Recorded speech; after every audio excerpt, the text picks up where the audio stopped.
about what I do.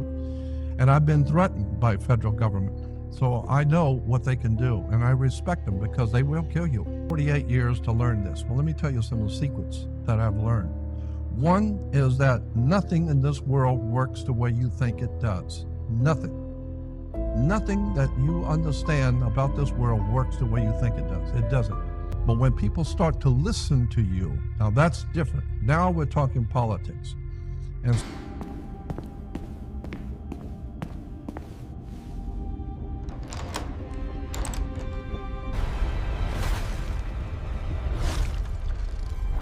come, sign your soul away.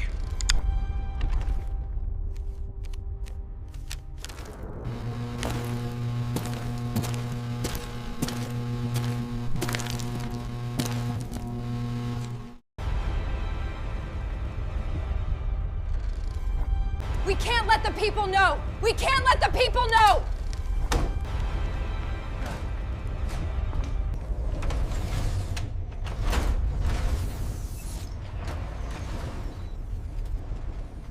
We are out of time.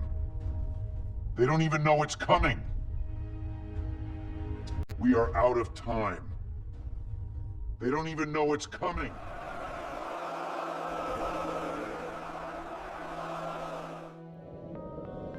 Welcome to the sacrificed.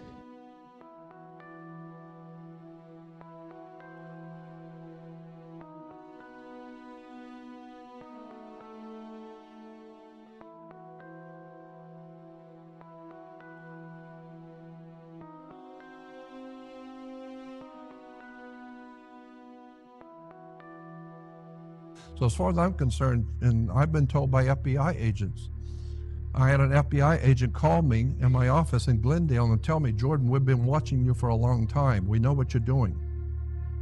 And as of this moment, this was quite a long time ago, about 12 years ago, but he said, as of this moment, the government, your government, does not consider you to be a threat yet. He said, but we're watching everything you do, everywhere you go, we're watching you, but we don't consider you to be a threat because people are hearing you, but they're not listening. So as long as people are hearing you, then you're all right. But when people start to listen to you, now that's different. Now we're talking politics. And so we'll have to take another look at you then. I have had federal agents talking to me about what I do. I've had FBI people talking to me about what I do. And I've been threatened by federal government. So I know what they can do, and I respect them because they will kill you. In this country, you can be killed. If you know something you're not supposed to know, or if you're talking about subjects you're not supposed to talk about, they will kill you. Now, first of all, they would prefer just putting you in jail, finding some misplaced comma on your income tax and send you away for 30 years. But if that's not going to work, then they'll just kill you. You'll be killed coming out of a restaurant one night, and there's some lone gunman, and everybody will be there sobbing at your funeral. And but the real story is they whacked you because you shut your mouth off. You're talking too much. You know too much, and you're talking too much. So I'm saying that America is in very serious trouble because the people have not been told what's going on. They haven't been told how this world works. The world, I'll give you some freebies. It took me 48 years to learn this. Well, let me tell you some of the secrets that I've learned. One is that nothing in this world works the way you think it does. Nothing. Nothing that you understand about this world works the way you think it does. It doesn't. Banks don't loan money. There are laws, federal laws, on the books today that say, very specifically, banks cannot loan money ever. That's the law. So what are you going to the bank to get a loan for when banks can't loan money? Logic alone would explain it to you.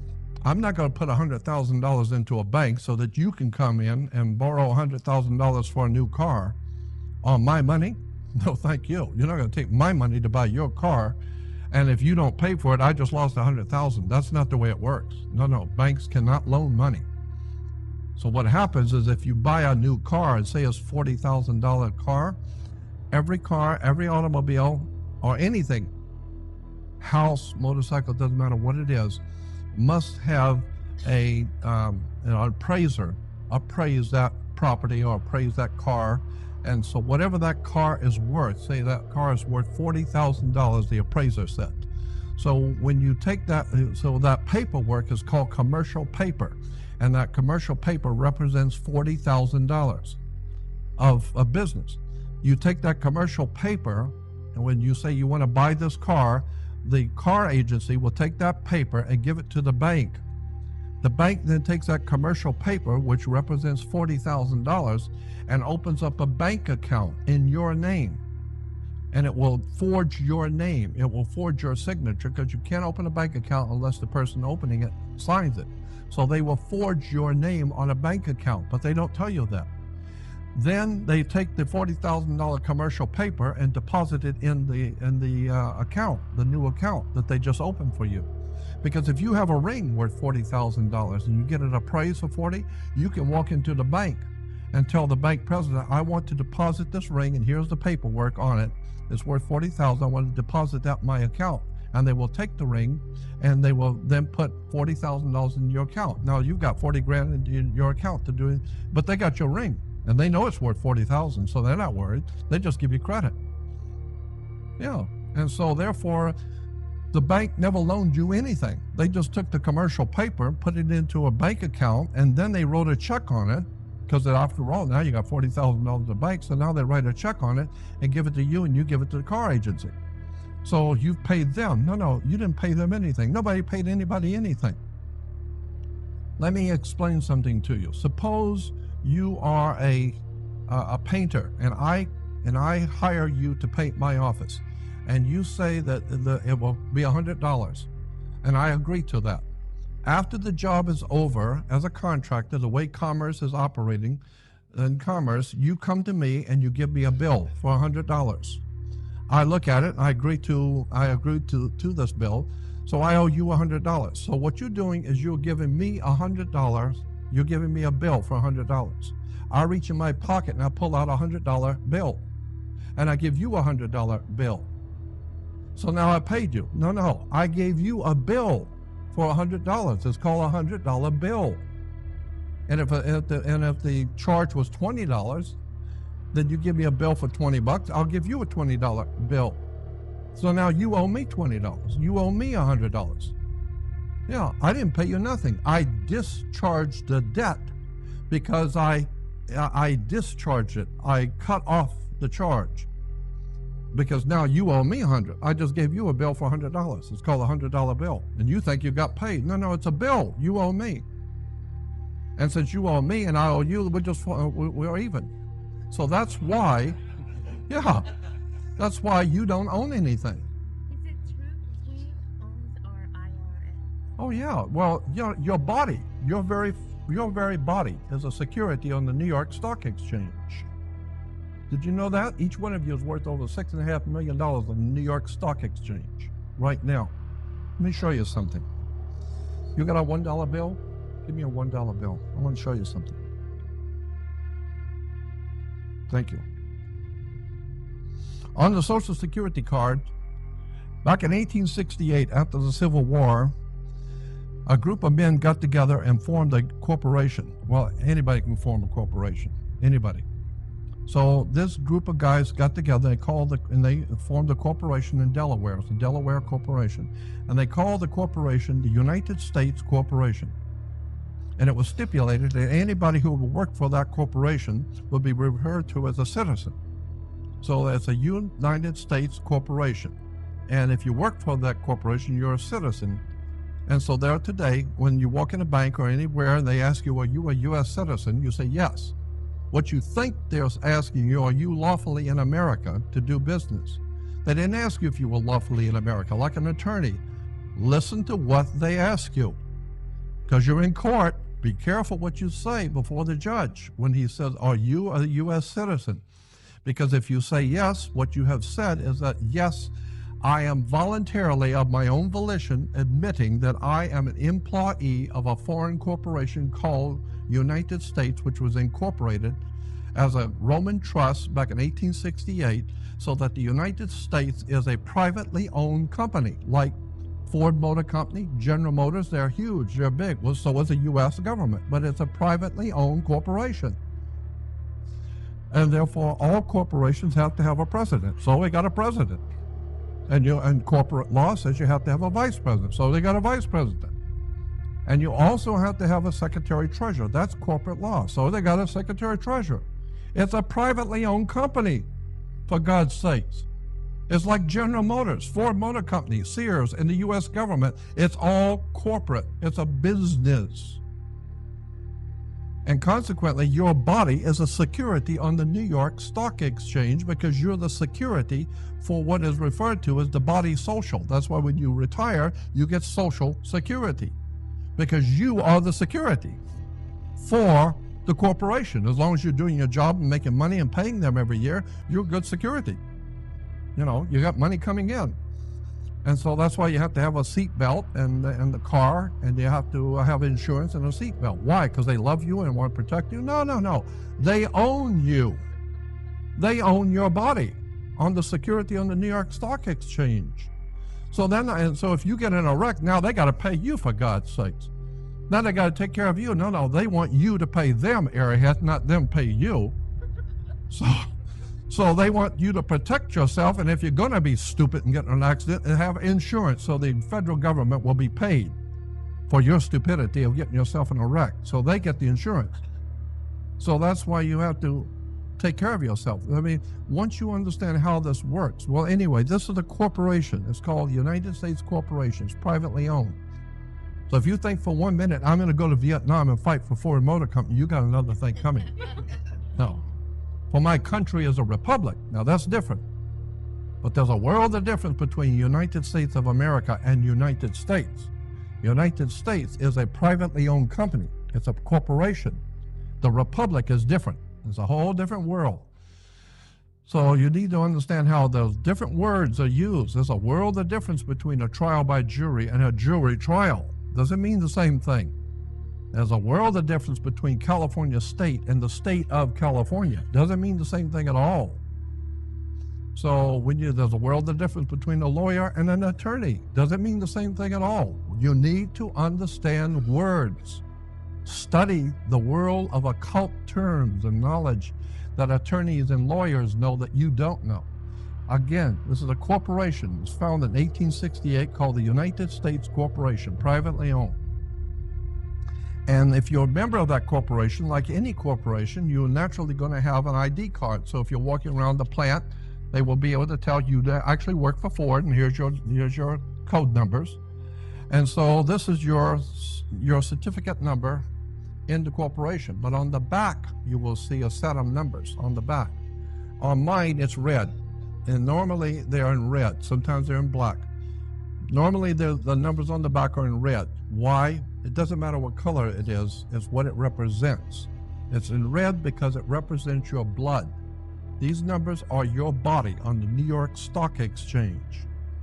So when you have a dollar bill on American money, you will see there's a code numbers on the bill. See the code numbers on the bill? When you put your numbers on the back of your Social Security card with the numbers on the bill, they're identical.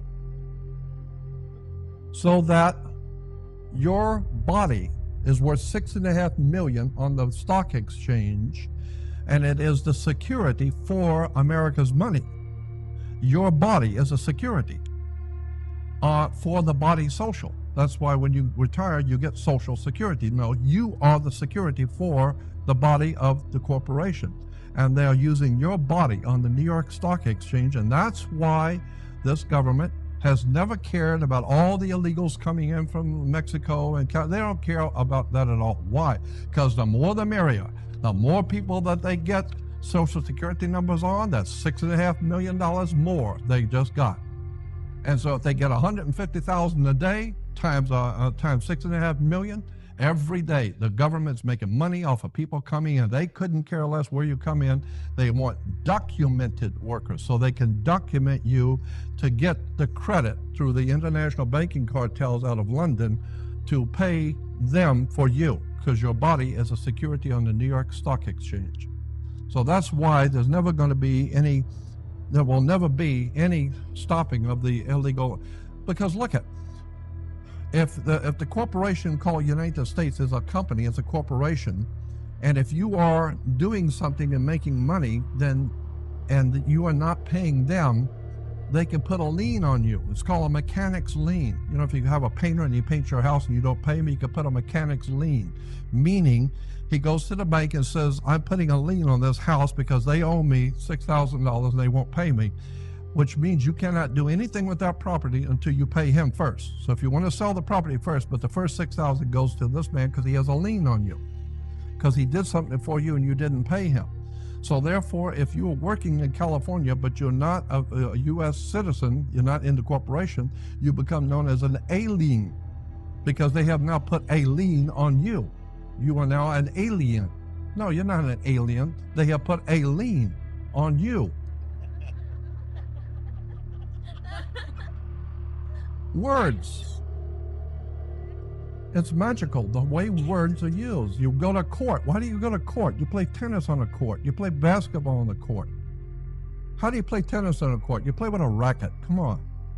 Well, no, serious. You think that these lawyers dream up this stuff by chance? No. These guys are smart. They're playing a game, and you just don't know the game they're playing. So you go into a court. The whole idea of a court is like I said, basketball court is a game. This team stands up and throws the ball back in the other guy's court. And that team of lawyers throws the ball back in this guy's court. And the judges comes out, he's a referee because he's wearing a black robe. Black robes represent the planet Saturn, the lord of money and banking and law. Saturn was the god of banking and law. And his priest of Saturn always wore black robes. That's why the Catholic Church wears a black robe. That's why the rabbis wear black robes. When you graduate from high school, you wear a black robe. The whole idea of the Saturnian is called Saturn. The god Saturn was Lord of the Rings. So women were told to listen to their god, so they would wear an earring, because Saturn is the Lord of the Ring. And men were to get married before their god, so they wear a wedding ring. You need to understand there is a world of occultism, manipulation, exploitation of the human race with words and terms and symbols that you don't even know is happening right in front of you. So you've got a court. The whole idea in a court is a game to put the ball back in the other guy's court. And the judge is going to rule from the bench. The word bench is a Latin word for a bank. So he's ruling for the bank. Why? Because somebody's going to have to pay their debt to society. Somebody's going to pay. When the day is over, somebody's going to lose and they're going to pay. And the judge doesn't care because he's getting paid anyway, so he doesn't care. He's a referee. That's why he wears a black robe. And when the judge walks out, everyone rises. Why? The same reason when a Catholic priest walks out, everyone rises, because the Catholic Church operates under the same maritime admiralty law as a court in America. That's why in Catholic churches you always see 3 steps going to the altar. Those are the first 3 steps of the first degrees of Freemasonry, 1st, 2nd, and 3rd degree. Once you're on the 3rd, you get the 3rd degree. Now you're going before the judge. It's the 3 degrees of Masonry. So then now you bring in the occult world of Freemasonry, all the secret societies of the Knights Templars, the world bankers, the religious orders. All of this stuff is connected thousands of years ago that you don't know anything about. And once you start seeing how in court the judge rules from the bench, which a bench is a Latin word for a bank. And where do you find banks if they're on both sides of a river? They're called river banks. What does a river bank do if it doesn't direct the flow of the current? See? Because your money is called currency. Because it's the cash flow, the liquid assets, the juice. And either you got it or you don't. Money goes through your hands like water. No, money is water. Maritime admiralty. Money, there are only 2 things on the earth. There's only 2 things on this globe. There's land and water. So we have 2 kinds of law. The ancient Romans set this up and they said we only have 2 kinds of law. The law of the land and the law of water. The law of the land is the custom of the people who live on a particular piece of land. That's always different. So the law of the land is different everywhere. You can do things in Russia you can't do here, because the law of the land is different here. You can do things in South America you can't do in China, because of the law of the land is different. The people live on the land. So the law of the land is the law of the culture that lives on that piece of land. But the law of water, no, water is the same everywhere. The law of water is the law of money. It's called Maritime Admiralty, the law of money. So you can get a credit card in China and go to South Africa for vacation. It doesn't matter. We're just talking money now. And banks are banks all over the world. So we're just talking money. Either you got it or you don't. So it doesn't matter what color you are, what race. Do you have the money? You know, the credit card. So when you understand that the money is the law of water, let me give you an example of commerce in water. When a ship pulls into harbor, a ship is always female. Always a ship is female by law. Sailing ship, rocket ship, doesn't matter. If it's a ship, it's female. Why? Because she delivers the product. Okay? Without her, you don't have any product. So she is a term which is used for all ships. And so when the ship pulls into a harbor, it pulls in with, say, $800 million worth of Toyotas. Every one of those cars or televisions or whatever's coming in must have its own certificate of manifest, because yesterday the ship wasn't here. This morning they come to work and there's a ship here with $800 million worth of TVs. So it has manifested. So on the ship, she brought in $800 million worth of business. So she came in on water. Well, where the ship parks is at the dock. And where the ship sits is called its berth. She is sitting in her berth, right? And she is producing a Maritime Admiralty product because she came in on water. So therefore, each product has to have its own certificate of manifest, because she is giving birth to a product. So therefore, when you were born, you came out of your mother's water. Her water broke. And by law, you are considered a Maritime Admiralty product. She delivered you in the delivery room. She delivered the product. And so you came out of water, you're a Maritime Admiralty product, so you have to have a birth certificate. And the birth certificate's got to be signed by the dock, because that's where the ship is sitting, at the dock. So once you understand the words and the terms, and if you're born dead, if you're still born, then they just lost a TV, because take your car off and it falls down. Yeah. And so you got to, if you on the car, on the television, whatever it is, how much does it weigh? What color is it? You know, does it have air conditioning? Is it 2-door, 4-door? Is it Mexican, or is it some other race of people? How much does it weigh? Does he have both eyes? Yeah. They have 5 fingers? Yes. And how much does he weigh? What color is he? Those are all the vital signs for a Maritime Admiralty product. Because for God's sake, they're going to sell you. They want to know, does this kid have 2 feet or what? Because if he doesn't, I gotta have to pay for it. So you are a Maritime Admiralty product, and therefore you are being bought and sold around the world today.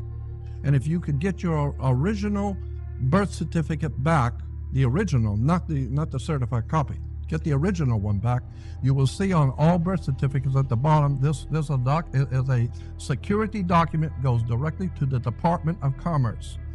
And from the Department of Commerce, they put that directly out into the stock market of New York City, and now people are buying and selling your body, and you don't even know it. You're worth $6.5 to $7 million right now, and you didn't even know it on the New York Stock Exchange. But this is the type of stuff that most people don't know anything about, and there's a reason why most people have never heard any of this, because it doesn't have anything to do with football. It's got nothing to do with silly-ass sports and basketball and all that other silly-ass stuff that kids love to play. You know, that's what you've always given the kids, a ball. Tell the kids to go out and play ball. I don't care what ball, basketball, ping pong ball, football, golf ball. I don't care. Get the damn kid out of here and then go play with a ball. Give the kid and he'll go out and play ball. That's why they have the President of the United States. He goes out and throws the first ball because Daddy's out playing ball with us. You know, while all the kids are out there, all the schmucks are out there watching the ball game. And Daddy's out there with the senators and the congressmen. They're watching the ball game. I want to know what these freaks are doing at 2 o'clock in the morning that they haven't told us.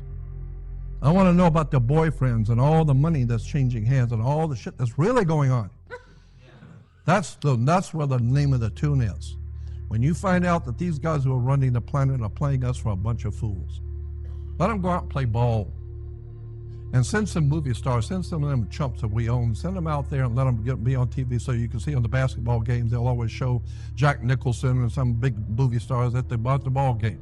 because that keeps all the schmucks interested to go out with the movie stars and watch a ball game. Not me.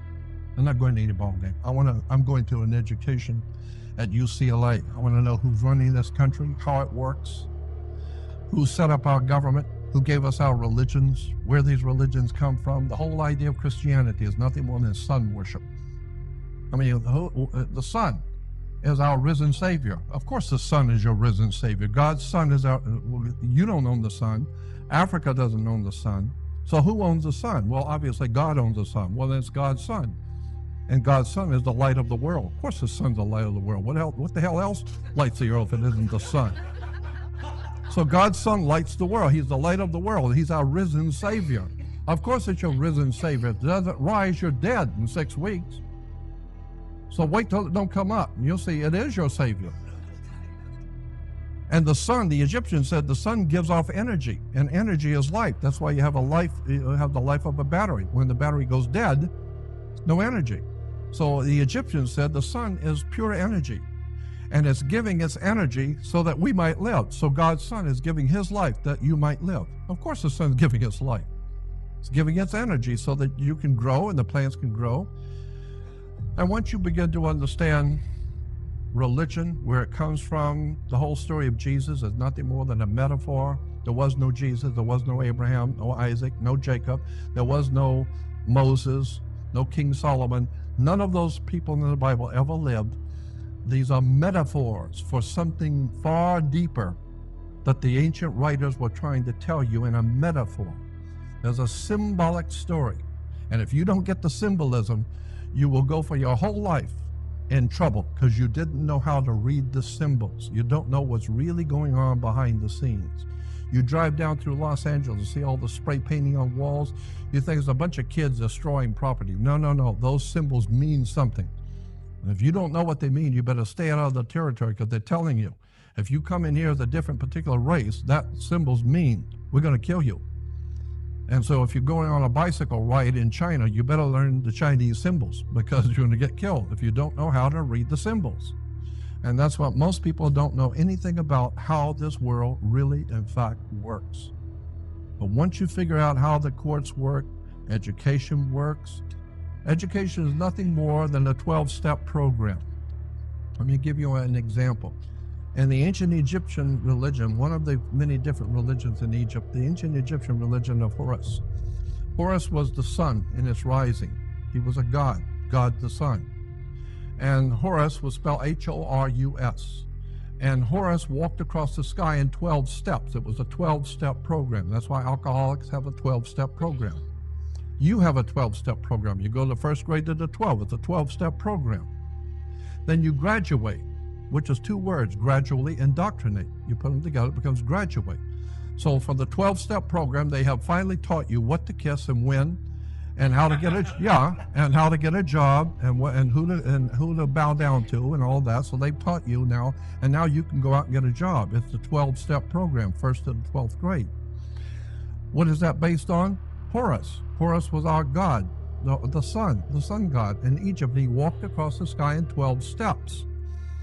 Horus is the first step, Horus is the second step, Horus is the third step. When he got in the Horus of the 6th step, he was directly overhead. He was then called Horus, the Most High God, because you don't get any higher than noon. So it's called high noon because he's the Most High. Why? Well, because after 1 o'clock, the sucker's going down.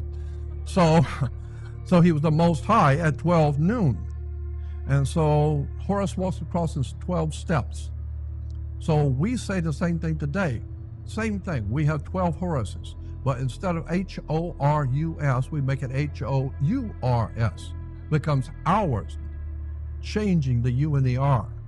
Now it becomes 12 hours. No, it's 12 Horuses.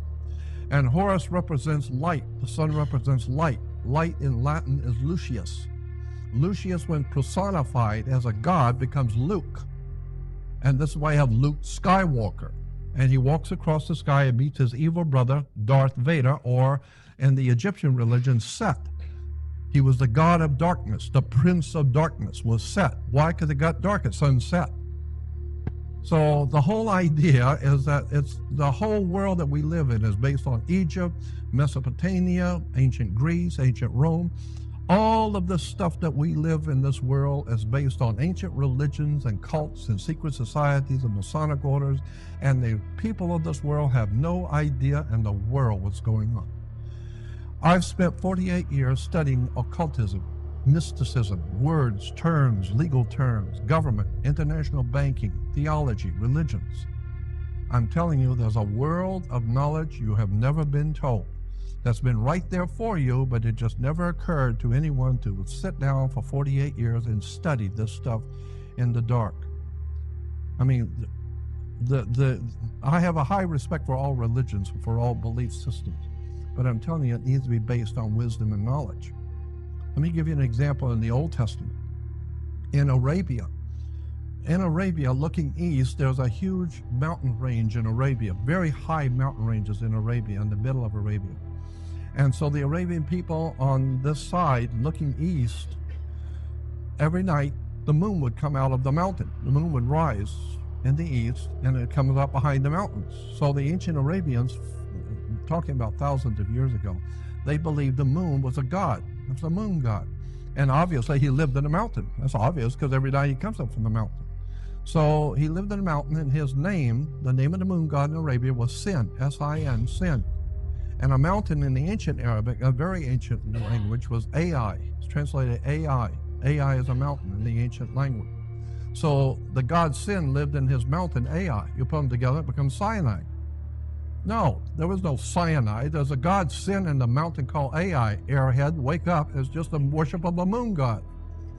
This is why the Jews have their celebration after sundown, because that's when the moon god comes out. They're not going to have their holy days in the daytime. That's when the Christians are worshiping the sun. But God said, you don't want to have your holy days when they're worshiping the sun on Sunday. With the Christians who worship in the sun, the Jews are worshiping the moon. So we wait till after sundown. Then we have our holy days. It's because of the moon god comes out, and it's in cyanide. And, you know, and God, I could go on for hours explaining where these concepts and ideas have come from. That's why if you go to Israel and you go to a synagogue, it's not spelled S-Y-N, it's spelled S-I-N, synagogue. Because Sin is the god of the moon, Agog, which is, we get from that, the Gog and Magog, or Gog. Synagogue is the house of the worship of the god Sin, Synagogue. S-I-N, not S-Y-N. So I'm just, huh? Oh yeah, I can sit and talk for days on this stuff. Several days. Yeah, I could sit and talk for days on this subject of religion, theology, where all of these things have come from. A lot of people ask me, you know, well, where did you get this document or that document? Where can we read about this or that? Well, what I've done is I have downloaded, give me that that DVD. What I've done is I have, thank you, I have downloaded all my files in one computer. I got about 3 or 4 of them, but in one computer I have all my text documents, PDFs and all that. So what I've done is I've just downloaded all of my documents from my computer into a DVD. It's like, I don't know, 5,080 different items, 161 different subjects, 3.4 gigs of documents on religion, government, courts, just the crap in the world, everything. Everything is going on. It's all here. There's all the documents are all here, and you find out where all this stuff really comes from, and the worship of Saturn. Saturn was in the old Phoenician language. In the ancient area where we call Israel and Lebanon today was called Phoenicia. And in the old Phoenician world, they were worshipers of the planet Saturn. So when the Hyksos people that we call Hebrews today, incidentally, the word Hebrew is a derogatory term. It's like calling a Mexican a wetback. It's not a very nice term. And so, so calling someone a Hebrew is not, it's a derogatory term. And incidentally, the Jewish yarmulke, it's not Jewish at all. That's Roman. That's why the Holy Father wears the yarmulke. The cardinals wear the yarmulke. Rome was here before Jews. And so under the Roman Empire, the Jews were ordered to show respect for the Holy Father, or we're going to cut your head off. So you show respect for the Holy Father, you are under the Holy Father. So you show respect by wearing the yarmulke. So today we got Jews running around with yarmulkes thinking it's Jewish. Not Jewish. It's Roman. The entire system of religion is Roman. The white man's world has dominated the earth with religion. And the Jews think that they are a monotheistic religion. No, not monotheistic, henotheistic. Christians think that they've got a corner on the truth, and they don't realize it's just worshiping the sun. Let me give you an example. We got a couple of moments. Let me give you an example. I want to try and understand what I'm saying here. All of the religious concepts and ideas in Christianity and Judaism come from the Northern Hemisphere. We don't have anything in our Christianity or Judaism that comes from the Aztecs or the Mayas or the Aborigines of Australia. All of our concepts and ideas come from the Northern Hemisphere. Very good reason, because the whole thing of religion in Judaism and Christianity is astrology. It's based on the stars. That's what God is. Ask any kid where God is. He's out there. That's right, in the stars. That's what the Christianity and Judaism is based on, the stars. And so on the first day of summer, the very first day of summer, the sun is as high in the Northern Hemisphere as it's going to go. It's not going any further north than the first day of summer. Each day after the first day of summer, it begins to move 1 degree southward every day. It's so slight you'll never notice it. But 90 degrees later, or 90 days later, which is 3 months later, it's halfway down. So when he was high in the Northern Hemisphere, he started summer, and summer begins in the constellation of Leo. He was the Lion King, like Disney's Lion King. The Lion King is the sun in the constellation of Leo that begins summer, the Lion King, the lion of the tribe of Judah. It's Leo, the constellation of Leo in summer. The sun is hot, so he's the Lion King, Leo, the constellation. Now, 90 degrees later, 90 days later, he is falling. So now it's called fall. Yeah, because he was really hot. Now he's falling. So he's not that hot anymore. So now we call it fall because he's falling. What is the symbol for fall if it isn't Scorpio, the backbiter? And this is why in the old ancient world, when a scorpion bites you, they have 2 stingers, one on top of the other. And when they hit you, it looks like 2 lips. And then so the ancient people said, you just got the kiss of death. He just kissed you off because you just got bit by a scorpion, and that's the kiss of death. That's why the mafia gives you a kiss of death. That's where it comes from. So Scorpio is the backbiter. He's the one that goes behind your back and rats on you, and he's the backbiter and causes you to die. And that's what Judas was, the backbiter, Scorpio, because Scorpio begins fall. So Jesus, who was the Son of God, the God's Son, the light of the world, he was the Lion King in summer, but now he is falling. And so Judas is the backbiter who has now kissed him off. And now he's going to go all the way south, down the south, and die in Capricorn. When he goes all the way down south, he stops on December 22nd. On December 22nd, the sun hits the lowest degree on the earth, and it doesn't go any further south than December 22nd. On the 23rd and 24th, the sun rises on the exact same degree. The U.S. Navy has instruments that can show you it did not move northward or southward, but for 3 days, it stayed on December 22nd, 23rd, and 24th on the same degree. So the ancient Egyptians said the sun was moving all along, and anything that's moving every day is a lie, but now for 3 days, God's son is dead in his grave. He's dead. He's not moving. Then on December 25th, the sun moves 1 degree northward, which means it is now beginning its annual journey back to the Northern Hemisphere. So now we celebrate his born again. He's come back. After all, he said he would return. Well, he's out, the 25th, and move 1 degree. That means he's alive. As he comes back over the equator to the northern part of the earth, as he passes over the equator, the ancient Egyptians celebrated spring. And they said that the sun, we say today when someone dies that they passed away, or grandmother passed last night, or they passed on. Passed means they died. The Egyptians said that God's son, who was the light of the world, has died for 3 days. But he has come back to life December 25th. Christmas, we celebrate God's son's birthday. Yeah, the sun's birthday. And as it comes back across the equator, we celebrate what is called spring, because now he is springing back to life.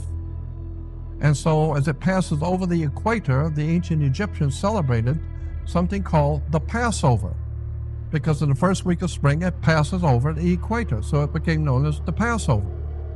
And so today we have Jews celebrating the Passover, which is the sun in spring passing over the equator. Well, the Christians have got to do the same thing, but they don't want to have anything to do with the Jewish religion, for God's sakes. Well, what would that look like? So they wouldn't have anything to do with the Jewish religion. So they have the Christian religion, which is the actual truth. And in the real truth, it's the resurrection, we say, of God's Son, the resurrection. And I said, what the hell are you talking about, resurrection? It came back to life. It's a resurrection. It's a Passover. Get out, get a life. It's just the sun passing over the equator, for God's sake. You know it better than anybody else. It's all worship of the sun. And so that's why in the Middle Ages and in the Middle East, in what we call Phoenicia, Cana, Egypt, they had a celebration in celebrating Easter, or what we call Easter. And it is actually Ishtar. Ishtar is the goddess who comes back, Ishtar, and so we celebrate her coming back. She's coming back to life, and as it passes over the equator, we equate that sun passing over the equator with Virgo, the Virgin. So God's Son is now born of a virgin. Yeah, Virgo, the Virgin. And, that's why Leonardo da Vinci, when he painted the Last Supper, and he has 12 apostles, the 3 and 3, 3 and 3. There are 4 groups of 3. Yeah, spring, summer, autumn, winter. Get a life. And the sun's in the middle, and the sun's in the middle. This is why there's a 12 apostles plus the God's Son is 13. 13 is an unlucky number. It goes into Masonry. I could explain this whole thing, and there's so much to tell you. I don't even know where the hell to start with this stuff. I could go on for hours explaining how the Masons knew that they were going to overthrow the existing government in America in 1776. Because in ancient Hebrew theology, 8 was the number of new beginnings. 8. In the ancient Hebrew theology, 8, the number 8 was a number of new beginnings. You start things over on an 8. So 8 was the only number. 8 was the only number that you can continue to draw without picking your pen up, without picking the pencil up, because it goes on forever. So therefore, you lay an 8 down, it becomes infinity. It can go on forever. So 8 is the number of new beginnings, and 13 was in ancient philosophy. 13 was a perfect number for government. Perfect number is God's Son with his chosen 12. That's a perfect government. 12 apostles with their master of the sun is perfect government. So the Masons decided they were going to have their revolution against England according to the astrological symbols. They knew what they were doing. So they said the revolution must happen in 1776, and it must happen in July, because of the constellations that will be visible in the heavens in July will facilitate the revolution. They knew astrology. So they had their revolution in 1776, which is 1 and 7 is 8, and 7 and 6 is 13. So it's the perfect government based on the perfect number of 8 is new beginnings, beginning something anew, and 7 and 6 is 13, a new government. So the Masons overthrew the British Empire. They knew they had to do it in 1776, and they had to do it at a particular point where the constellations were over the United States. It's a fascinating study of how the people who run this planet It's a fascinating study of how the people who run this planet